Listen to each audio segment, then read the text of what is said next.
Hey guys, on today's episode of Tales from the Grapevine, we're going to talk about where New York, the popularity and the magic originated from, and how it all became about and so popular as it is today.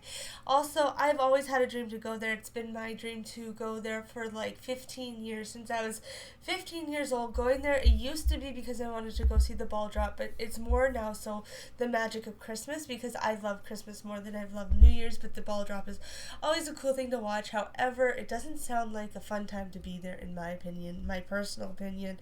I could be wrong. I've heard good stories, I've heard not so good stories, like there's no bathrooms there for us or for you to use, or like you're standing there for 12 hours kind of thing. So let's get started here. The first Christmas, the first Christmas ever, dates back to 336 AD in Rome, Italy, although some Christians began to celebrate the birth of Christ in 4th century of Europe. It was originally not a widely accepted holiday according to time.com. By the way, the websites we're using is S.H. Greenwick, KingStreetChronicle.org. Apologize if I said it wrong. L Decor and ny1.com. So, of course, as a result, over 1,000 years later, some of Americans' first settlers, like the Puritans, banned the celebration altogether in 1659 and believed didn't bring it back till, or the ban was lifted up until 1681. Still, the implementation of Christmas as a federal holiday did. So like I talked about in the last episode, Christmas was banned for about approximately 30 years. It was uplifted in 1681. Still, the implementation of Christmas as a federal holiday did not happen until the U.S. Congress enacted it in 1870, which is definitely over 100 years ago, but it doesn't feel like that long ago. So today, some scholars believe Congress did not enact this law to make Christmas a legal day off, but rather to unite the North and South after the Civil War. So that's very interesting of how the Christmas kind of became about. But many of the Christmas traditions Americans practice today derive from Dutch settlements of New Amsterdam, such as what Santa Claus looks like with a white beard and a belly, leaves presents under the tree, and stockings are hung by the fire. So that's all from the Dutch image of St. Nicholas. The Coca-Cola Company created the modern version of American Santa figure. Additionally, the names of two Santa's reindeers derive from Dutch words Donder and Thunder, and Blitzen meaning lightning.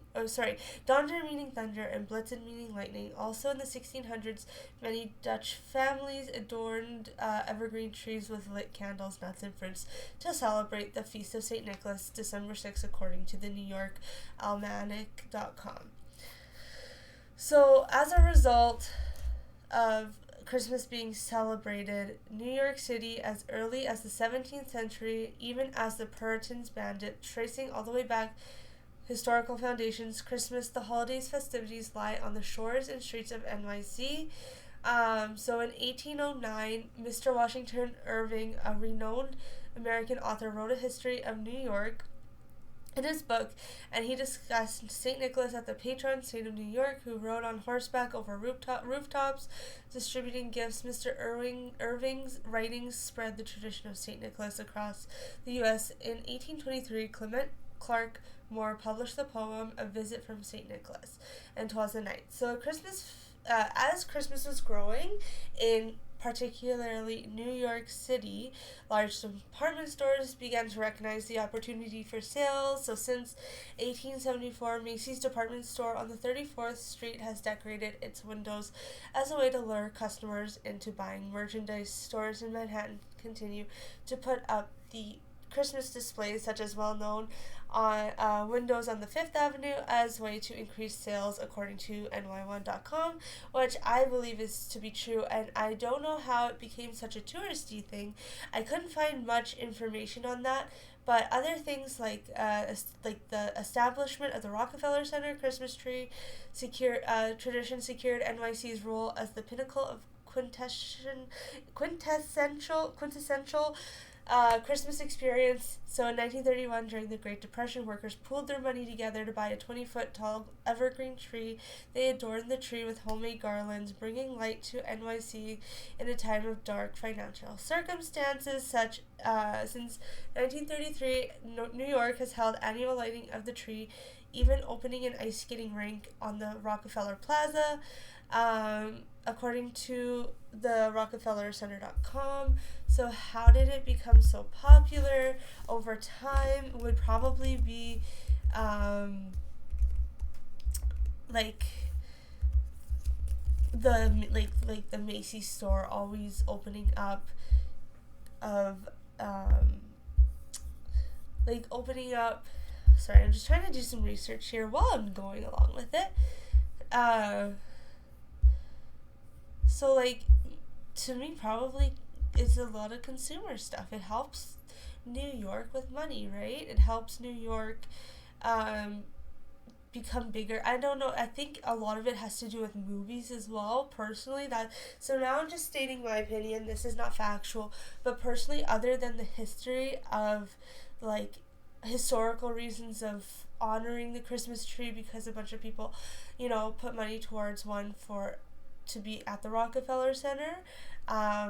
Also, I think that's why that is also a tradition, and to see it is definitely a dream come true for me. Maybe not for a lot of people, but I bet you, but it gets really expensive, right? So it gives the consumers more of an opportunity to make more money. And, that's one thing. That's probably why it's so heavily promoted in New York during Christmas time. To be honest, what I see is it's just a beautiful city. You have Central Park. Central Park really messes with me after watching Friends. Central Park, during the snow, you see all the snow. You have the ice skating rink, the Rockefeller tree that goes up every year. There's a bunch of Broadway plays you could go see. There's shopping. There's it said, the Macy's has the big design or the big decorations, and the whole city of the main areas are all decorated, including the restaurants. And I just hear it's such a magical place, so I believe it got popular over time, or it always has been popular as it is, because of all the things you can see. Also the Christmas market. So I'm going to kind of share what to do while you're there, and some hacks from the previous episode that will be up this Friday.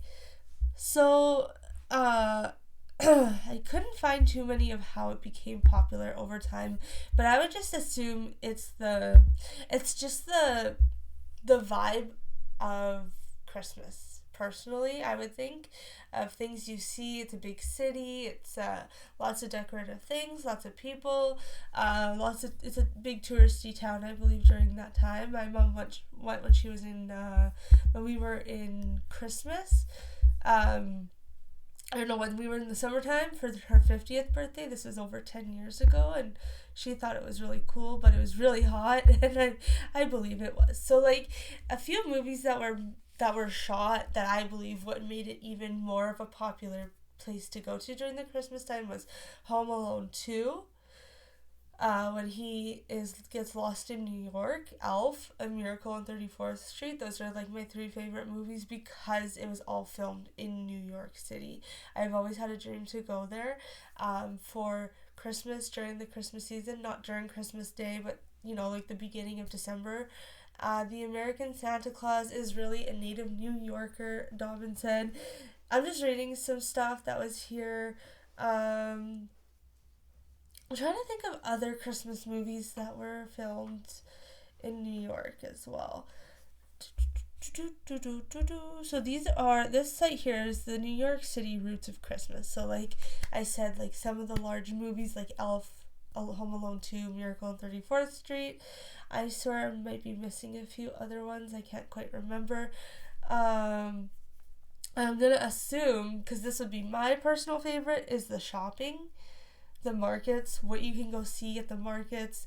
I hear that there's some very unique things you could get there and stuff like that. So I would love to go and check that out one day. That would be such a dream come true. I think I would cry the day I get there. Honestly, I've been wanting to go there for so long, and I think, a lot of people go there all the time, and it's damn, where it's very touristy in the summer, but here it's touristy during the Christmas season.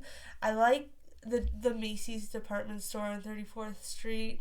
The New Year's Eve movie that was made, I always watch that one because it's one of my personal favorites, especially it being filmed in New York and some of my favorite actors being in that movie.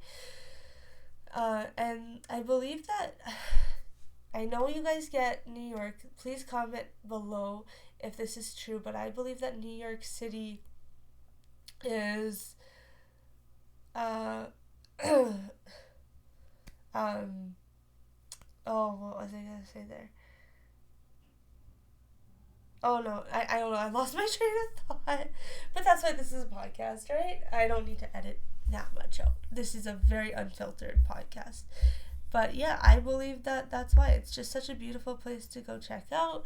It's, the shopping. What kind of shopping would you do to go? Like, what kind of shopping is the best shopping in New York City? Genuinely curious, comment below of that as well. And then I'm going to just touch on some non-traditional things to do that were or not touristy things to do, I guess. The tour of Dyker's Heights, Christmas lights by bike. So Brooklyn's Dyker Heights neighborhood at Christmas is truly a spectacle. Oh my gosh, it's truly a spectacle. One that tends to cause a commotion. That's why we suggest biking it instead via NYC Adventures, Hike Dyker Heights, Christmas lights, etc. That's cool. That sounds like a cool thing. Dress up for an evening of ballet in the Lincoln Center. Oh, that would be so cool. The one thing I want to do when I'm there,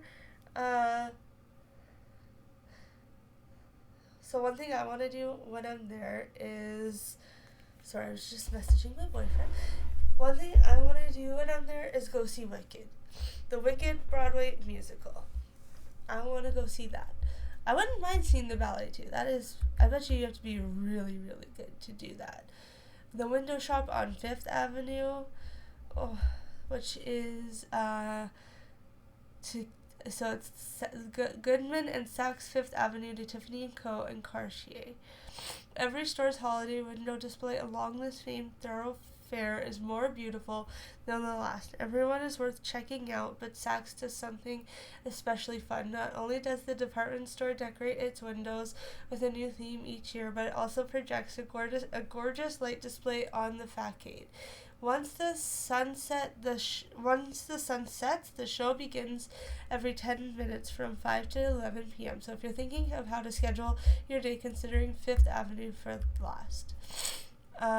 Listening to holiday classics played by the New York Philharmonic. I don't know if I would truthfully care for that one, not gonna lie. That one probably wouldn't be my least, probably, because like my least favorite, most likely because I've always found just instrumental music, like, nothing against it, but just kind of boring for me.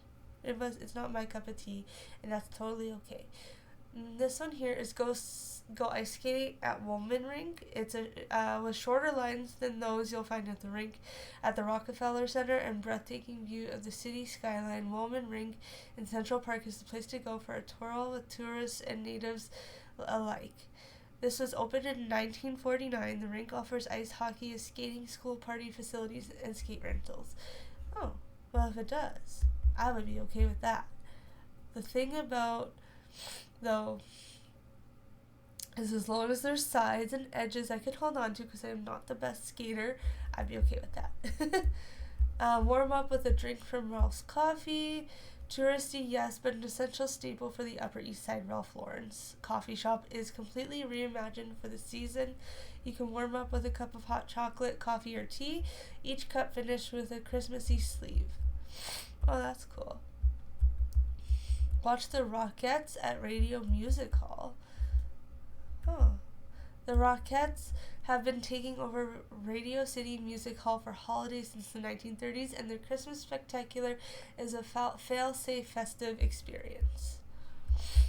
Go on a Christmas market tour. There's Goodman's Holiday Display offers more retail envy than anything else. This is just like giving me lots of FOMO. I really want to go. You have no idea. Go to a Madison Square Garden Christmas game. That would be fun. Stroll around the West Village. Have a late night at Cafe Clunchy. Takes note from European dining. Is this the apartment building where Friends was filmed? Like at the beginning? Because that's something I want to go see. And then gaze at the Metropolitan Museum of Art's Neapolitan Christmas tree. That's really cool. Okay.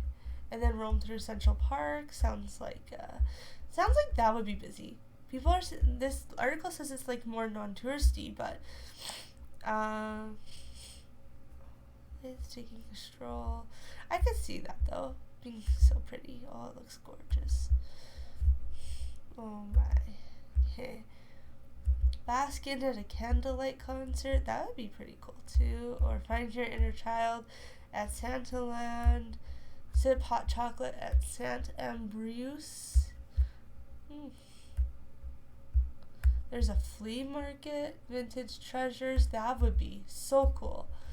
Going to New York City to get some like vintage things. Oh my god. Visit New York Botanical Gardens Holiday Train Show.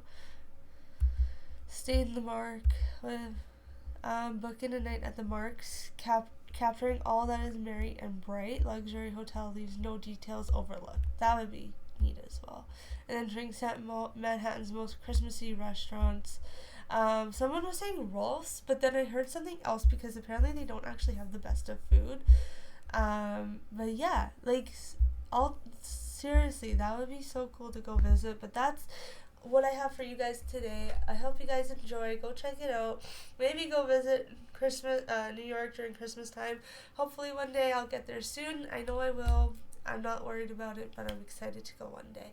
Anyways, I hope you guys have a fantastic rest of your day, and we'll chat soon. Bye now.